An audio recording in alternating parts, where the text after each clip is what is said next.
Bismillahirrahmanirrahim. Assalamualaikum warahmatullahi wabarakatuh. Masih di Gelompang Payung Kabupaten Berun. Hari ini Sabtu tanggal 21 Maret 2020. Suasana pasar hewan sangat sepi nih Gam. Ya, nggak seperti biasanya. Mungkin ini karena pengaruh atau efek dari COVID-19, ya, virus corona yang sedang merebak di bumi Aceh. Jadi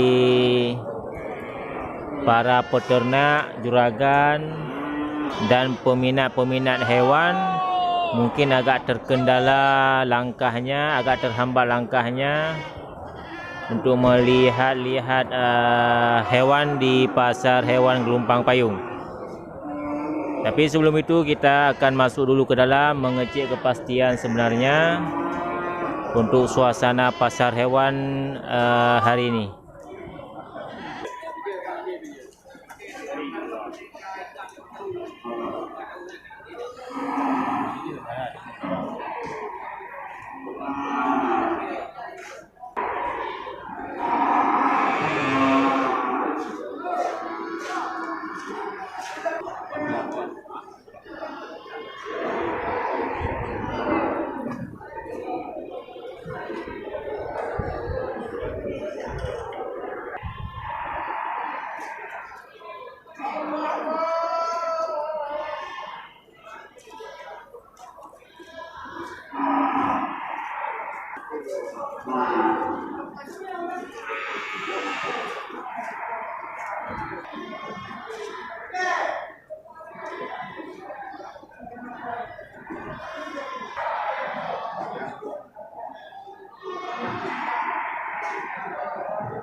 Paduyung nih, 28.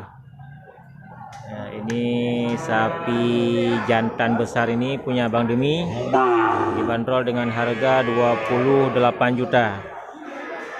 Murah ini Gam, murah.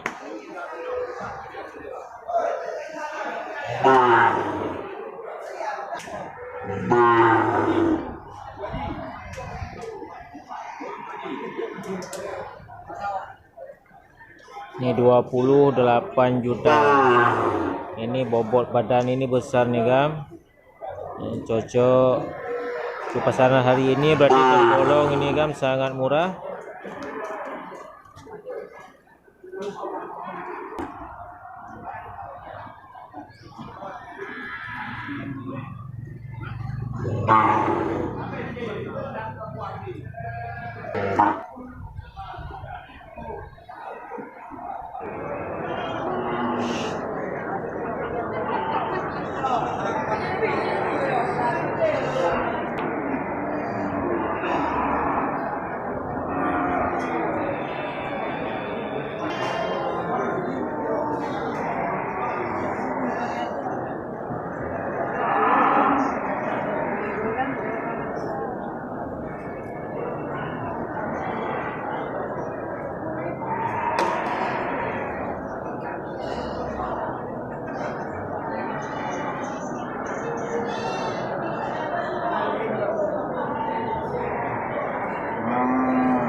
Ya, itu dia Gam suasana pasar hewan Gelompang Payung Kabupaten Berun tanggal 21 Maret 2020. Sangat sepi juga dibandingkan dari hari-hari biasanya. Ini mungkin karena pengaruh corona seperti yang kita bilang tadi. Jadi orang agak was-was untuk bepergian.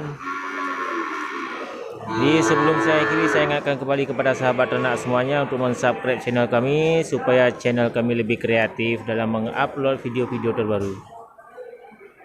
Oke, saya akhiri. Assalamualaikum warahmatullahi wabarakatuh.